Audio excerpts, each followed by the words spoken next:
Shalom, selamat pagi saudara-saudara semua. Perkenalkan, nama saya Yutika Felina. Saya dari Prodi Manajemen Resort dan Leisure, kelas 2B, Fakultas Ilmu Pengetahuan Sosial, Universitas Pendidikan Indonesia. Di video kali ini, saya akan menjelaskan tentang video intisari materi agama selama setengah semester ke belakang yang akan dijadikan penilaian dalam UTS. Silahkan menyaksikan, selamat menyaksikan.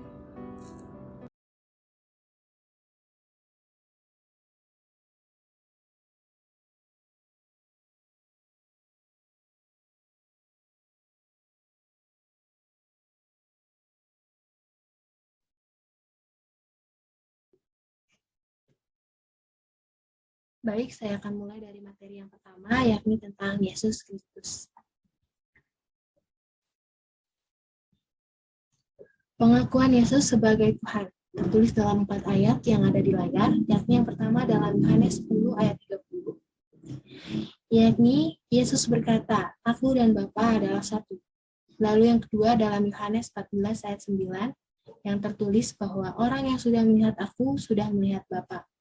Lalu yang ketiga dalam Yohanes 13 ayat 13 yang tertulis, "Kamu menyebut aku guru dan Tuhan, dan katamu itu tepat, sebab memang akulah guru dan Tuhan." Lalu yang terakhir pada Yesaya 9 ayat 6-7 yang tertulis, Yesus adalah penasihat ajaib, Allah yang perkasa, Bapa yang kekal, Raja damai.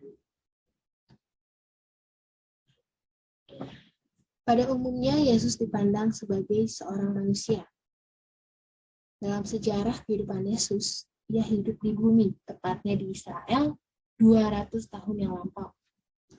Hampir setiap agama besar mengajarkan bahwa Yesus adalah seorang nabi, guru yang baik, dan manusia yang saleh. Lalu yang ketiga, kedatangan Yesus Kristus itu telah dinubuatkan. Kehidupan dan pengaruh Yesus Kristus nyata sepanjang sejarah. Ia dan kata-katanya senantiasa membuat perubahan yang besar dalam kehidupan manusia dan bangsa. Alkitab mengajarkan bahwa Yesus lebih dari sekedar yang agama lain ajarkan, tetapi Yesus adalah Tuhan. Ada sebuah cerita saat Yesus bertanya kepada murid-muridnya, "Siapakah aku ini?" Dan mereka mengatakan bahwa Yesus adalah seorang nabi. Tetapi Petrus menjawab bahwa Yesus adalah Mesias.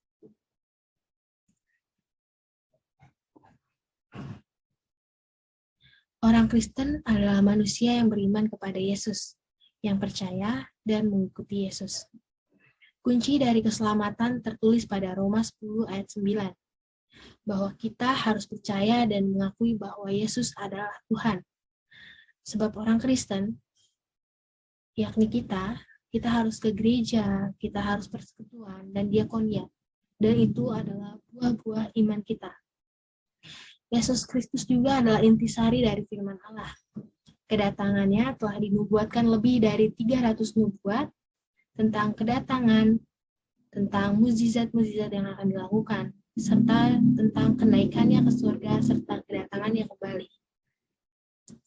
Tempat kelahiran Tuhan Yesus tertulis pada Mika 5 ayat 2, yakni di Betlehem.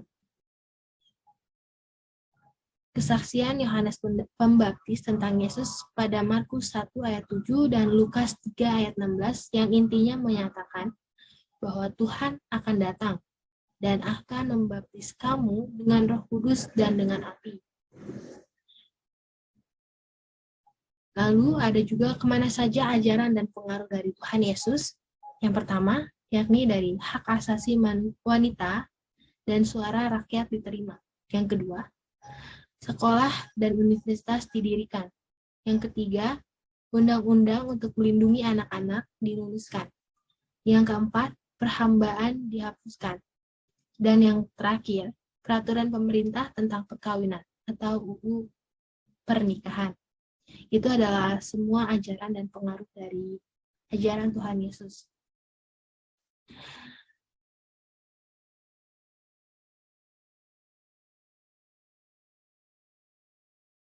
Yesus memiliki pekerjaan lain setelah naik ke surga. Berbeda dengan imam-imam yang tugasnya terputus karena kematian. Karena Yesus mempunyai hidup yang tidak berkebinasaan. Selanjutnya materi yang kedua yakni tentang dosa dan keselamatan. Penjelasan yang pertama, keselamatan di dalam Yesus Kristus memiliki standar atau kriteria umum. Kriteria minimum. Di dalam Alkitab dikatakan, Allah menuntut manusia itu sempurna tanpa kesalahan.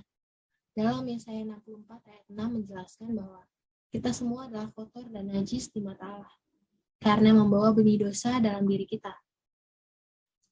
Akar dan problem besar manusia adalah dosa, yang mana upahnya adalah maut atau kematian. Dan dapat dikatakan bahwa semua manusia telah berbuat dosa, dan semua manusia akan mati. Dalam Ibrani 9 ayat 27 mengatakan bahwa manusia akan mati satu kali, dan sesudah itu ia akan dihakimi. Keselamatan dari Yesus. Yesus adalah manusia, tetapi dia lahir tanpa campur tangan pria. Dia lahir dari darah perawan Maria yang mana berasal dari Roh Kudus, sehingga dia tidak berdosa. Maka dari itu, hanya dia yang dapat melunaskan dosa manusia. Yang kedua, dalam 2 Korintus 5 ayat 21, tertulis bahwa dia yang tidak mengenal dosa telah dibuatnya menjadi dosa karena kita, supaya dalam dia kita dibenarkan oleh Allah.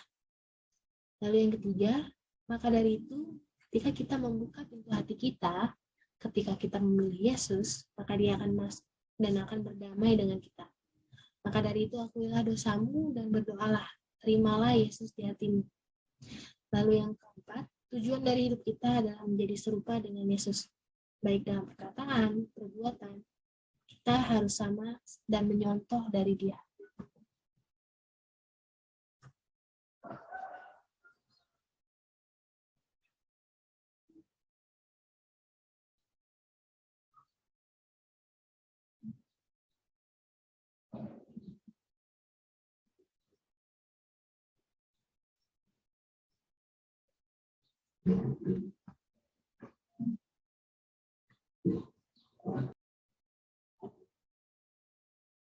Materi selanjutnya yakni tentang Alkitab.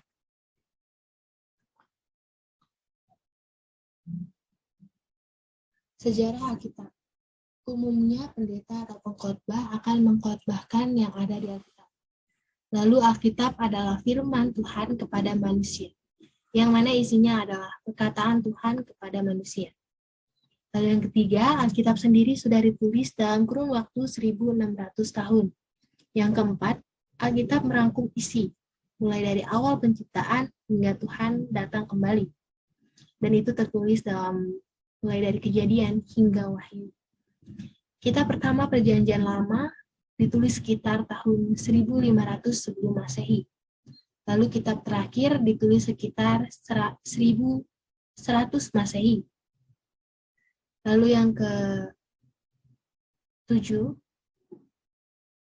Alkitab telah didistribusikan sekitar 9 miliar sejak tahun 1947.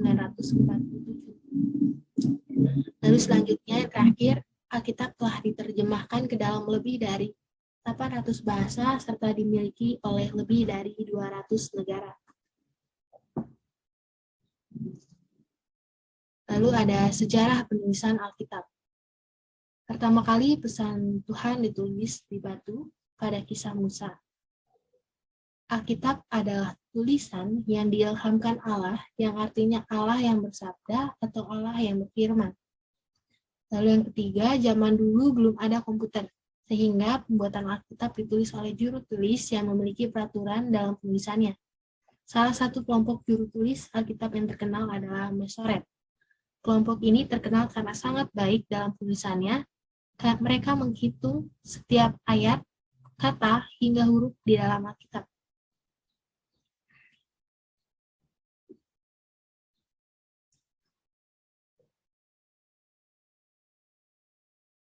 Pertama kali pesan Tuhan ditulis dalam batu. Lalu yang kedua, pesan Tuhan ditulis di tanah liat. Lalu yang ketiga, pesan Tuhan ditulis di papirus atau tanaman. Keempat, pesan Tuhan ditulis di kulit hewan. Hingga sekarang, pesan Tuhan telah ditulis di dalam kertas. Alkitab memberikan pengetahuan, contohnya pada pembuatan Bahtera Nuh. Alkitab juga memprediksi masa depan, contohnya nubuat tentang virus, di mana Alkitab menulis tentang virus oleh Nabi Yehezkiel. Nubuatan tentang kelahiran Yesus sudah ada di Alkitab, yang mana sudah sangat lama dibuat, hingga pada kematian Yesus pun sudah ditulis lebih awal.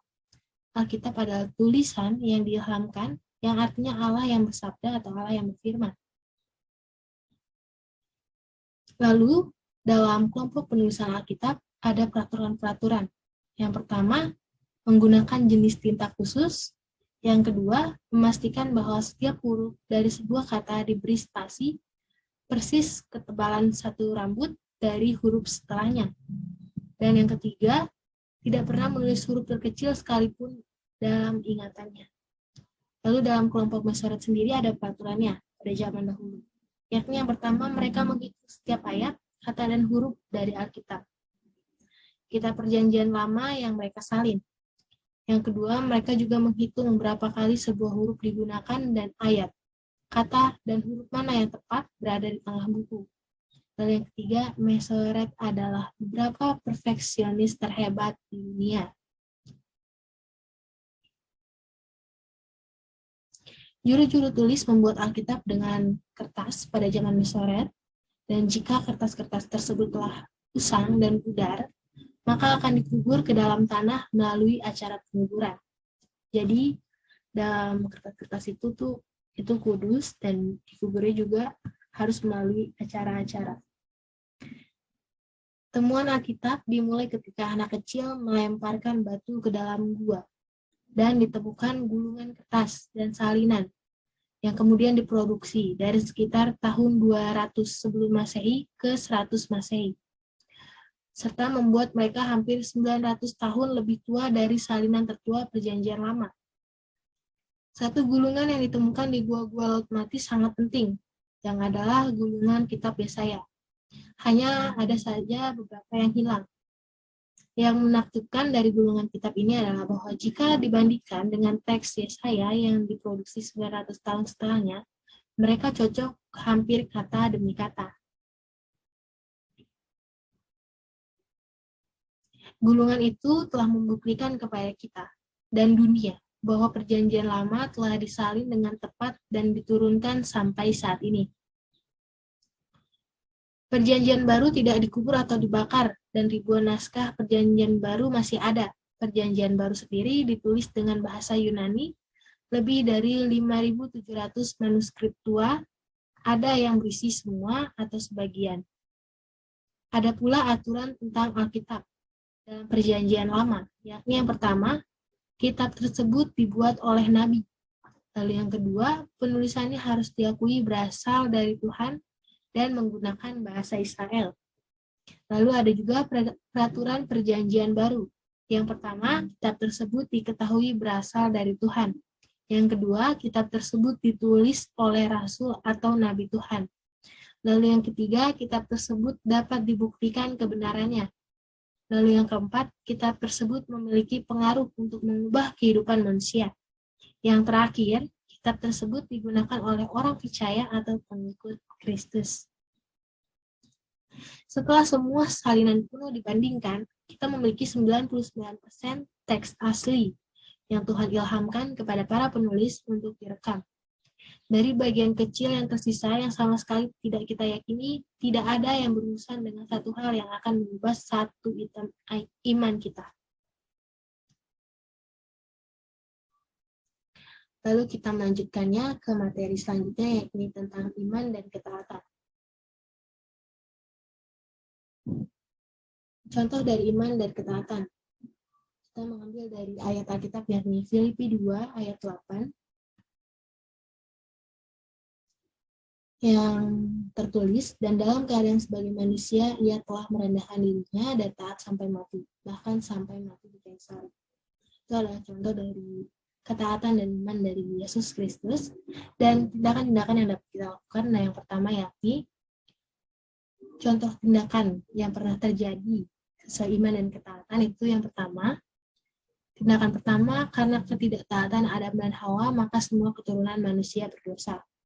Lalu contoh tindakan yang kedua yakni karena ketaatan satu orang, yakni Tuhan Yesus, maka semua manusia yang percaya akan diselamatkan. Lalu contoh tindakan yang ketiga yakni saat Nuh dengan taat mengikuti perintah Tuhan untuk membuat bahtera sehingga ia dan keluarganya selamat dari banjir. Lalu contoh tindakan yang keempat yakni pada saat Yesus dan murid-muridnya dihantam badai. Di tengah laut, Yesus menghardik dan badai pun reda.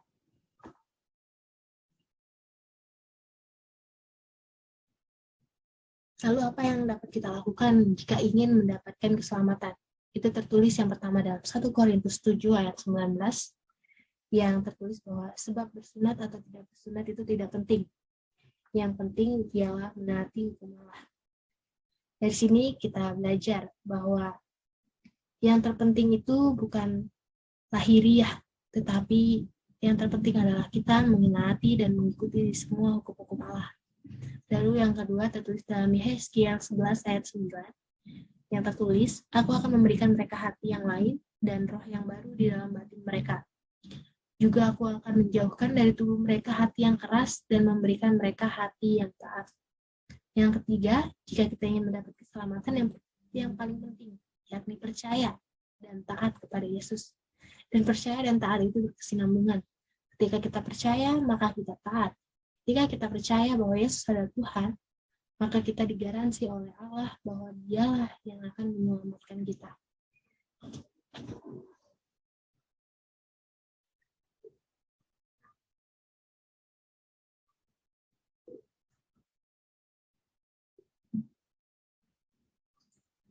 Ketaatan atau kesetiaan Tuhan Yesus dapat kita lihat dalam Matius 26 ayat 39. Maka ia maju sedikit lalu sujud dan berdoa. Katanya, ya Bapakku, jikalau sekiranya mungkin biarlah lawan ini lalu daripadaku, tetapi janganlah seperti yang ku kehendaki, melainkan seperti yang kau kehendaki. Dari sini kita dapat melihat bahwa Yesus sangatlah taat dan itu perlu kita contoh. Lalu dalam Filipi 2 ayat 8, dan dalam keadaan sebagai manusia, ia telah merendahkan dirinya dan taat sampai mati. Bahkan sampai mati di kayu salib. Dari sini kita belajar dari kisah Yesus yang taat hingga di kayu salib. Karena kelahiran Yesus adalah misinya, dan tujuan dari endingnya adalah meninggal di kayu salib.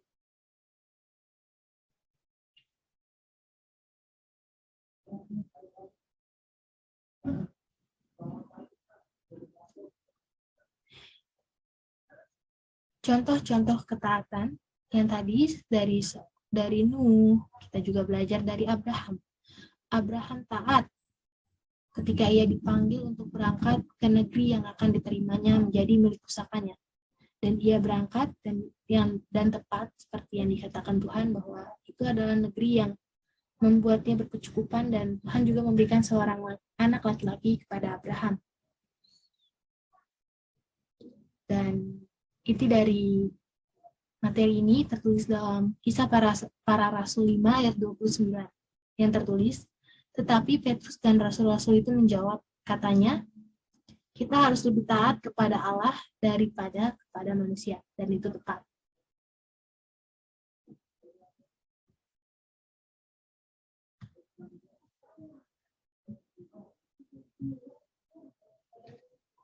Lalu selanjutnya tentang materi tentang purpose drive on life 1 sampai 44. Dari materi ini kita belajar tentang tujuan hidup kita sebagai manusia.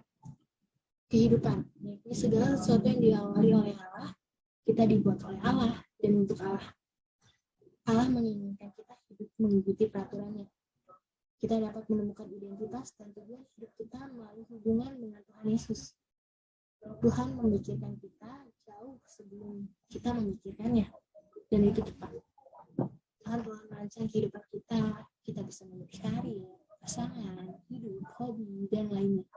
Tetapi kita tidak bisa memilih tujuan hidup kita, karena itu adalah kehendak Tuhan.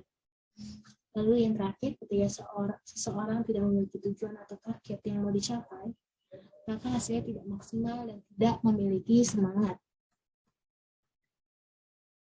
Lalu apa sih manfaat memiliki tujuan hidup? Yang pertama yakni memberikan arti kepada kehidupan kita. Manfaat yang kedua yakni menyederhanakan kehidupan kita. Manfaat yang ketiga, karena kita memiliki tujuan hidup, maka kita akan memiliki fokus kepada kehidupan kita.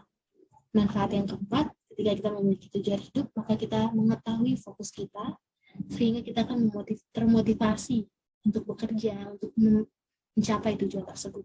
Lalu manfaat kita memiliki tujuan hidup yang kelima, yakni kita menjadi menyiapkan kita jika kita menghadapi kegagalan, dan karena kita memiliki fokus, jadi kita lebih terbuka dari saat menghadapi kegagalan dan dapat memperbaikinya dengan baik.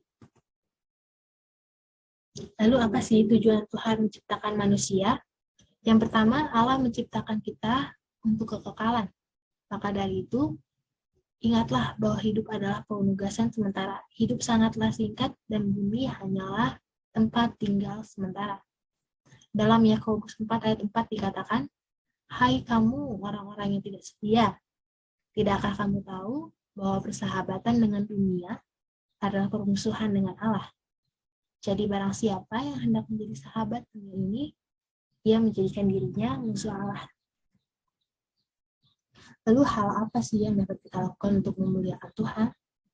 Yang pertama yakni menyembah Tuhan. Kita dapat pergi ke gereja, kita dapat berdoa, kita bisa saat teduh. Lalu yang kedua, mengasihi orang percaya lainnya. Yang ketiga, menjadi seperti Kristus, yakni menjadi seperti Kristus dalam hal karakter. Karakter-karakter yang sudah dicontohkan Yesus Kristus di Alkitab dapat kita contoh. Lalu yang keempat, melayani orang yang lain melalui karunia-karunia kita. Dan yang terakhir, memberitahukan orang lain tentang siapa itu Tuhan kita, Yesus Kristus. Ketika Tuhan terasa jauh, apa sih yang harus kita lakukan? Itu tertulis dalam Kolose 3 ayat 23. Apapun yang kamu perbuat, perbuatlah dengan segenap hatimu, seperti untuk Tuhan, bukan untuk manusia. Tindakan apa sih yang harus kita lakukan ketika kita merasa jauh dari Tuhan? Yang pertama, tindakan yang kita lakukan, katakanlah kepada Tuhan apa yang kita rasakan. Curhat kepada Tuhan apa yang terjadi, apa yang membuat kita merasa jauh darinya. Lalu yang kedua, pusatkan perhatian pada siapa Tuhan sebenarnya. Kita mengingat siapa itu Tuhan dari apa yang sudah kita pelajari selama ini. Lalu yang tindakan yang ketiga, percaya bahwa Tuhan menepatinya. Percaya bahwa Tuhan selama ini sudah menepati apa yang kita mau, apa yang Tuhan berikan. Lalu yang keempat, ingat apa yang sudah Tuhan lakukan untuk Anda. Itu kita bisa lihat dari misalnya kita sakit, kita diberikan kesembuhan, saat kita susah, kita diberikan pertolongan, dan semua doa-doa yang telah diberikan oleh Tuhan yang sudah diwujudkan. Dan dari materi ini juga kita belajar bahwa segala sesuatu diawali oleh Tuhan. Kita eksis hanya karena Allah menginginkan kita ada. Kita dibuat oleh Allah, untuk Allah. Allah juga menginginkan kita hidup mengikuti peraturannya. Cara menemukan tujuan hidup kita yakni dengan berspekulasi dan pewahyuan. Kita dapat menemukan identitas dan tujuan melalui hubungan kita dengan Tuhan Yesus.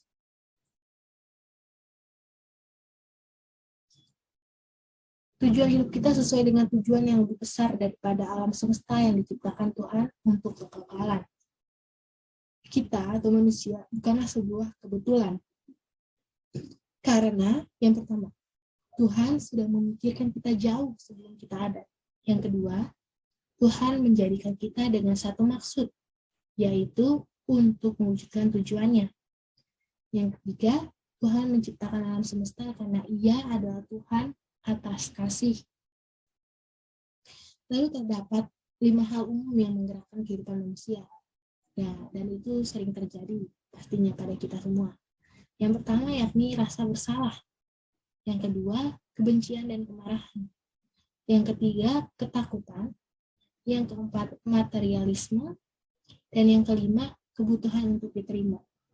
Apa sih rasa bersalah? Rasa bersalah ketika kita merasa bersalah, pasti kita akan membutuhkan Tuhan saat kita merasa ada benci dan marah, saat kita takut, kita butuh Tuhan.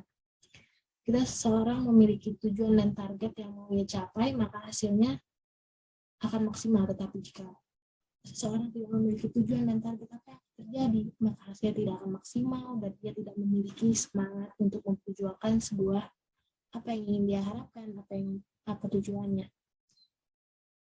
Lalu apa sih manfaat? Apa sih kekekalan itu? Kekekalan hanya menawarkan dua pilihan, yaitu neraka atau surga. Dan kita bisa tahu kekekalan itu hubungan kita dengan Tuhan di dunia ini yang akan menentukan apa yang akan kita dapatkan di kekekalan nanti. Tuhan memberikan kekekalan pada hati kita dalam Pengkhotbah 3 ayat 11. Ia membuat segala sesuatu indah pada waktunya. Bahkan ia memberikan kekekalan dalam hati mereka. Tetapi manusia tidak dapat menyelami pekerjaan yang dilakukan Allah dari awal sampai akhir.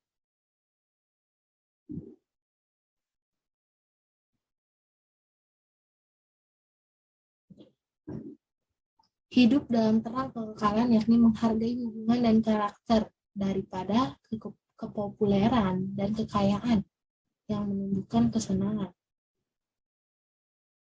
Dua metafora Alkitab yang mengajarkan pandangan Tuhan terhadap kehidupan, yakni yang pertama, kehidupan di bumi adalah sebuah ujian.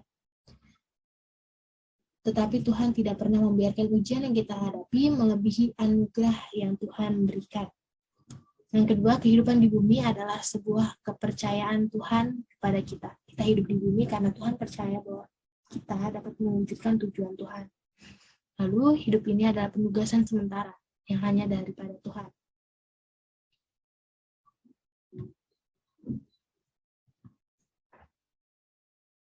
Lalu dari tujuan hidup kita, dari hidup adalah penugasan sementara dan hidup sangatlah singkat dan bumi hanya tempat tinggal sementara. Hidup kita adalah untuk kemuliaan Tuhan, dan itu adalah pencapaian terbesar yang dapat kita capai dengan kehidupan kita. Dan itu juga termasuk sasaran utama dari kehidupan kita. Lalu kita dapat mirip dengan Yesus melalui karakter. Itu dapat kita contoh dari cerita Stefanus yang meminta maaf saat Yesus disalib. Amanat agung merupakan tugas kita yang percaya dan beriman kepada Tuhan Yesus. Lalu, apa yang Tuhan titipkan pada kita dapat memberi manfaat kepada orang lain. Jadi apa yang Tuhan titipkan kepada kita itu dapat memberikan manfaat kepada orang lain jika kita melakukan hal yang baik. Lalu, untuk apa sih hidup kita? Untuk apa hidup kita di dalam Tuhan? Yang pertama, Tuhan mengundang kita untuk hidup bagi kemuliaan Tuhan dengan memenuhi tujuan yang Ia buat untuk kita. Lalu yang kedua, kehidupan yang sebenarnya dimulai dengan memberikan diri kita sepenuhnya kepada Yesus Kristus. Lalu yang ketiga, mempercayai dan menerima Tuhan Yesus. Tujuan hidup kita yakni dirancang untuk kesenangan Tuhan, yang tertulis dalam Wahyu 4 ayat 11. Engkau telah menciptakan segala sesuatu dan semua ada untuk kesenanganmu. Hal yang dapat membuat Tuhan tersenyum dari perlu kita lakukan. Yang pertama, jika kita mengasihi Tuhan, kita harus mengasihi Tuhan jika kita ingin membuat Tuhan tersenyum. Lalu yang kedua, jika kita percaya sepenuhnya kepadanya. Dan yang ketiga, jika kita taat kepadanya dengan sepenuh hati. Yang keempat, jika kita terus-menerus memuji dan bersyukur kepadanya. Dan yang kelima, jika kita memakai kemampuan kita. Dari hal-hal tersebut sudah dapat dipastikan jika kita mengikutinya, kita menjalaninya, maka Tuhan akan bahagia dan kita akan diselamatkan. Lalu, inti penyembahan dan penyerahan. Inti penyembahan dalam Alkitab yakni penyerahan ditambah percaya. Artinya adalah penyembahan. Menyerahkan hidup kita dengan sukacita. Allah ingin kita menjadi sahabat karib dengan Tuhan. Kita harus menjaga komunikasi dengan Tuhan melalui doa, membuat kita berbicara kepada Tuhan, ataupun meditasi dapat membuat Tuhan berbicara kepada kita. Ya, seperti kita mempunyai seorang teman atau sahabat, maka agar persahabatan kita tidak putus, tidak renggang, maka yang harus dilakukan yakni sering berkomunikasi, sering mengajaknya pergi, sering curhat bersamanya, maka itu akan membuat persahabatan kita kuat. Lalu bagaimana sih cara mengembangkan persahabatan dengan Tuhan? Yang pertama, menghargai apa yang Tuhan hargai. Yang kedua, jujur kepada Tuhan. Jujur apapun kesalahan, apapun yang kita lakukan, jujur kepada Tuhan. Lalu yang ketiga, taat kepada Tuhan di dalam iman. Yang keempat, menginginkan persahabatan dengan Tuhan lebih dari apapun yang lain. Lalu gimana sih cara penyembahan yang menyenangkan Tuhan? Yang pertama yang dapat kita lakukan yakni tepat. Yang kedua, autentik, yakni bukan hanya ritual agama, tetapi tulus dari hati kita. Yang ketiga, praktis. Dan yang keempat, segenap akal budi. Jadi intinya Tuhan tidak akan pernah berubah, dan Tuhan pasti akan menepati segala janjinya kepada kita di dunia ini.